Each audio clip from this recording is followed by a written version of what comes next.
Bienvenue sur le MOOC Digital.Paris. Nous sommes aujourd'hui avec Jean-Michel Paillon, qui est conseiller en investissement et collectionneur d'art.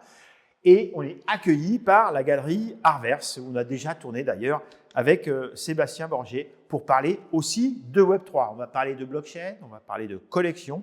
Et puis finalement, une première question sur, je pense même l'adolescence. Il me semble avoir entendu que tu étais déjà très tôt avec une appétence pour les mathématiques. Ce qui ne va pas forcément changer ta vie professionnelle, mais quand même, on verra qu'il y aura souvent des liens avec les nombres.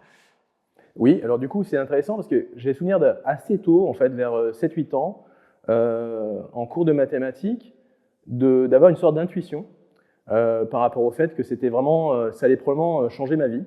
Et donc, effectivement, les maths ont commencé très tôt et m'ont suivi, en fait, pendant assez longtemps. Ok, alors évidemment, les maths, on les retrouve, mais ce qui va être déterminant, c'est plutôt ton intérêt prononcé pour l'informatique, avec une découverte assez tôt d'ordinateurs qui n'étaient pas ce qu'ils sont aujourd'hui, évidemment. Non. Donc le TO7 70, typiquement, on est en 1986 ou 87, je pense, donc j'étais très très jeune. Mais j'ai eu la chance, effectivement, d'avoir un copain qui en avait un et ça a un peu changé ma vie, effectivement, encore plus, même si à l'époque, c'était très très rudimentaire. Alors c'est marrant parce que quand on fait ce type d'entretien, quand on nomme les marques, moi c'était la découverte de Apple tardivement, Macintosh, on voit à peu près, y compris même la génération. Alors, parallèlement à cet intérêt pour l'informatique, très tôt aussi, tu t'intéresses à l'art et tu commences à collectionner sur des marchés émergents comme le street art que tu soutiens et sur des marchés qui continuent à être émergents, qui est celui de la photographie. Le marché de la photographie s'est structuré dans les années 90. Le marché du street art ne cesse de se structurer, mais j'ai envie de dire, il y a encore beaucoup à faire. Et tu commences à collectionner. Je commence à collectionner à peu près dans les années 2004-2005. Je commence à travailler, je suis assez jeune, j'ai une toute petite vingtaine d'années. Et effectivement, je commence à collectionner du street art pour deux raisons simples. Parce que, un, c'est accessible financièrement et c'est accessible visuellement, puisque c'est quelque chose qui appartient à tout le monde, c'est dans la rue. Et j'ai la chance à l'époque d'être entre Paris, Londres et New York, qui sont les trois villes principales de trois artistes qui vont devenir les principaux artistes du street art, qui sont Banksy, Shepard Fairey, Obey Giant et Space Invader. Donc j'étais au bon endroit au bon moment. Exactement. Et Space Invader avec une façon d'aborder le marché assez particulière, puisque tout le monde peut voir ces carrelages, ces créations de carrelage, et en même temps, seuls les collectionneurs peuvent avoir le double accrochable en intérieur. Alors, tu disais Paris, Londres, New York, tu es passé professionnellement à l'Euronext. L'Euronext, c'est la plateforme boursière européenne, hein, c'est ça? Et d'ailleurs, j'ai une question à ce propos. Un petit peu, c'était quoi l'expérience? Et puis, est-ce qu'aujourd'hui, elle a été fragilisée ou plutôt renforcée par le Brexit ou... Alors, Euronext, effectivement, Euronext, c'est la fusion entre différentes bourses en Europe, Paris, Bruxelles, Amsterdam, Lisbonne. Je rentre dans cette entreprise un petit peu par hasard, parce que je cherchais un stage et puis ensuite c'est devenu un job. Et fondamentalement, bosser pour un exchange, c'était un peu le Graal quand on veut travailler dans cette industrie. Et effectivement, c'est une industrie qui s'est structurée autour d'Euronext en Europe et puis autour d'autres exchanges ensuite. Et voilà, et donc je pense qu'aujourd'hui, le Brexit a plutôt bénéficié à Euronext, je pense. De ce que je crois, même si ça fait très longtemps que j'en suis parti, donc je n'ai pas suivi exactement leur activité, mais j'ai l'impression que Euronext est plutôt développé depuis le Brexit, tout simplement parce qu'effectivement, il y avait une grande partie de la finance mondiale qui transitionnait au travers de Londres, qui du coup, à cause du Brexit, a dû un peu fragmenter à la fois la partie volume et la partie investissement, et que ces investissements se sont plutôt dispatchés entre Francfort, un peu Amsterdam, un peu Paris, etc. Et donc Paris a plutôt bénéficié, donc Euronext a bénéficié du Brexit. Alors, un pied à l'Euronext a permis d'en mettre un deuxième au fameux New York Stock Exchange. Alors moi, quand on me parle de ça, je vois tout de suite le loup de Wall Street. Ou les colonnades avec le grand bâtiment. Exact, oui, le boule qui est devant. Et qui fait aujourd'hui gros générateur de selfies. Cette expérience new-yorkaise, moi j'adore Manhattan, hein, je ne suis pas le seul, on est beaucoup de Français comme ça à être fascinés. Mais le New York Stock Exchange, c'est aussi un contexte assez particulier, mais déjà dans les années 2000, ça se fait déjà beaucoup sur les ordinateurs, plus que dans la salle de marché. Alors en fait, c'est très drôle parce que nous, en fait, la raison pour laquelle je suis arrivé chez NYSE, c'est parce que j'étais chez Euronext. Et qu'en 2007, donc j'ai commencé ma carrière et très vite après, en fait, on s'est retrouvé à fusionner Euronext et NYSE, donc les deux groupes. Et c'est à cause de ça, ou grâce à ça, que je suis allé à New York et que j'ai découvert le New York Stock Exchange, qui effectivement est un symbole. Alors, avec les côtés négatifs et positifs Oui. du capitalisme, mais qui représente effectivement la quintessence de la financiarisation du monde. Et par contre, ce qui était très intéressant, c'est que c'était une des raisons de la fusion entre les deux, c'est que NYSE était très en retard sur la partie électronique, alors que Euronext était déjà totalement digitalisé. Et le CAC, d'ailleurs, le CAC 40 avait été le premier indice et la première bourse de Paris, au niveau mondial, à être totalement électronique. Okay. Bien avant les Américains. Donc les Européens, pour le coup, avaient une avance sur les Américains. Mais comme toujours, les Américains, ils font toujours la même chose.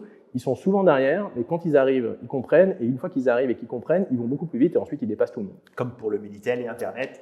Minitel, Internet, l'histoire se répète. La blockchain, plein de choses. La force de frappe qui est aussi économique, permet d'agir vite.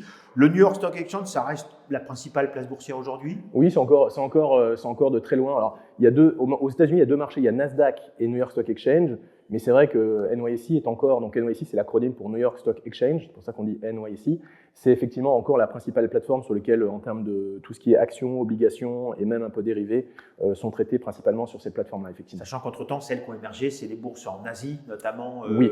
Hong Kong, Singapour un petit peu, Shanghai aujourd'hui, mais encore une fois, le monde s'étant quand même régionalisé, on voit aujourd'hui la plupart des grandes capitalisations mondiales, elles sont soit chinoises, soit américaines, et pour que les grandes sociétés chinoises, que ce soit Alibaba, Baidu, Tencent et compagnie, en fait, elles cotent leurs actions sur le marché domestique de Shanghai, mais elles cotent ce qu'on appelle des ADR, qui sont des American Depository Receipts, sur la bourse de New York, parce que ça leur donne accès aux investisseurs américains. Même si l'Euronext a une place non négligeable dans Euronext, la finance internationale. Euronext se débrouille très bien au niveau européen, mais je pense qu'au niveau mondial, on est très en deçà de NYSE.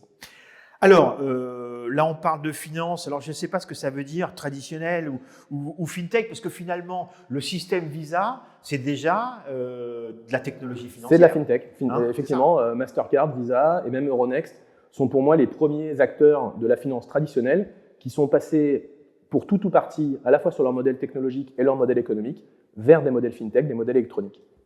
Alors, ce que tu vois arriver, comme beaucoup de gens, peut-être un petit peu plus, mais finalement sans forcément tout de suite sauter sur elle, c'est la blockchain, mais malgré tout, tu la vois très tôt. Et tu comprends que c'est la question de la décentralisation, sans doute, qui est essentielle, n'est-ce pas? Il y a deux sujets qui me passionnent quand je découvre la blockchain, enfin en tout cas Bitcoin au début. Là, on est à partir de 2013-2014. Je le découvre d'un point de vue intellectuel, mais je ne le découvre pas du point de vue, malheureusement, investissement, ce qui est une erreur, mais ça, c'est l'histoire de ma vie. Je découvre deux choses. Je découvre ce qu'on appelle la masse monétaire finie. Ce qui me fascine, moi, qui ai fait des études effectivement d'ingénieur et de sciences économiques, c'est de savoir qu'il y a un actif qui est programmé où il n'y aura jamais plus que 21 millions de cet actif. Pour le Bitcoin. Pour le Bitcoin. Ah ouais. Et donc ça, c'est la première chose qui m'intrigue, parce que je savais déjà à l'époque, bien sûr, qu'on avait un problème de masse monétaire en permanence en création, qui donne lieu malheureusement à des bulles, à la bulle immobilière, à la bulle sur les actions et à des bulles financières régulièrement. Et de l'autre côté, d'avoir un actif dont la masse monétaire est finie, le nombre fini, pour moi, ça me passionne. Ça, c'est le premier point. Et le deuxième point, effectivement, c'est le côté technologique. C'est d'avoir la garantie d'avoir quelque chose qui s'échange, qui a de la valeur sur le plan numérique, mais qu'aucune partie ne peut bloquer. Donc ça, pour moi, effectivement, cet aspect décentralisé est très, très important et très game-changing, même si on est assez tôt. Et donc, je suis fasciné. Oui, en fait, l'essentiel des crypto-monnaies sont des masses monétaires déterminées. Alors non, justement, c'est la particularité, c'est que Bitcoin est un des seuls cryptoactifs à avoir cette masse monétaire finie.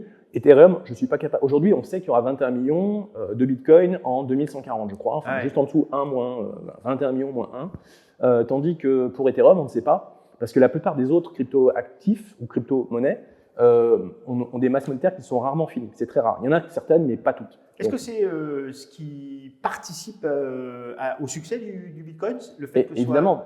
Là, sur les 2-3 dernières années, on a vu qu'il y avait eu une course un petit peu à l'achat de Bitcoin, notamment aux États-Unis et ailleurs dans le monde, principalement sur cette proposition de valeur qui est la quantité limitée. Et donc, pourquoi BlackRock, pourquoi les grands fonds d'investissement américains sont arrivés? Parce qu'ils se disent, voilà, c'est de l'or digital, c'était une expression qu'on a employée il y a une dizaine d'années.